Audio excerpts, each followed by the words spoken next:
আসসালামু আলাইকুম এভরিওয়ান। আশা করি আপনারা সবাই ভালো আছেন। আলহামদুলিল্লাহ আমরা সবাই ভালো আছি।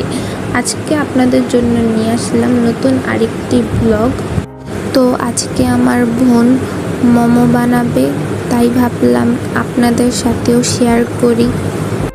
এখানে আপু গরুর মাংসগুলো ফ্রিজ থেকে নামিয়ে ভিজিয়ে নিতেছে। এখানে আপু মোমোর জন্য আটার ডো তৈরি করবে। তো এখানে সামান্য পরিমাণ আটা নিয়ে নিল, দেন পরিমাণ মতো লবণ দিয়ে দিল। এখন সামান্য একটু তেল দিয়ে নেবে, এটাকে এখন ভালোভাবে মেখে নিচ্ছে।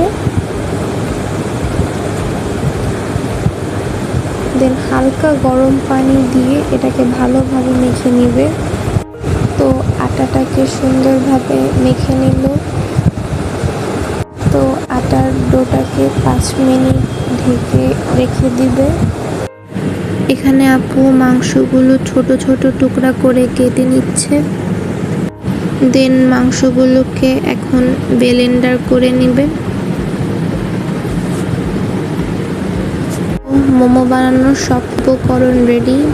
দেন এখন মাংসের মধ্যে মরিচ, গরম মশলা, লবণ, জিরা এবং পেঁয়াজ, আদা, রসুন, ধনেপাতা, হালকা গরম তেল এবং সয়া সস দিয়ে মাংসটাকে ভালোভাবে মেখে নিবে। দেন এখন আমরা একটা একটা করে মোমো বানিয়ে নিব। তো আমরা মোমোগুলোকে বানিয়ে ফেললাম। তো আপনারা কমেন্ট করবেন মোমোগুলো দেখতে কেমন হয়েছে। দেন আপু হালকা গরম পানি করে মোমোগুলোকে চুলায় বসিয়ে দিল। প্রায় 10 মিনিট চুলায় বসিয়ে রাখবে। এখানে আমাদের দুইটা বাবু খেলতেছিল, ওরাও আপনাদেরকে হাই দিতেছে। 10 মিনিট হয়ে গিয়েছে। এখন আপু চুলা থেকে মোমোগুলো নামিয়ে ফেলবে।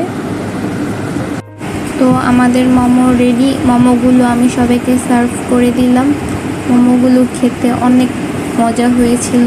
তো আজ এ পর্যন্তই। আমার ভিডিওটি যদি ভালো লাগে লাইক, কমেন্ট, সাবস্ক্রাইব করে দিবেন। আল্লাহ হাফেজ।